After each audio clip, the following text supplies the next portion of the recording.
बहुते दिन की थी मुझाया। देवर्षि ने बहुत दिनों पर दर्शन देने का कष्ट किया है। काम चरित नारद सब भाखे जगति प्रथम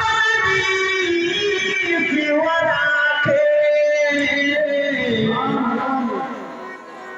इधर जरा कम फुर्सत के होने के कारण आपके दर्शनों से बच्चे आप वो कौन सा ऐसा भारी काम आ पड़ा था जिससे इधर आपका आगमन न हो सका। प्रभु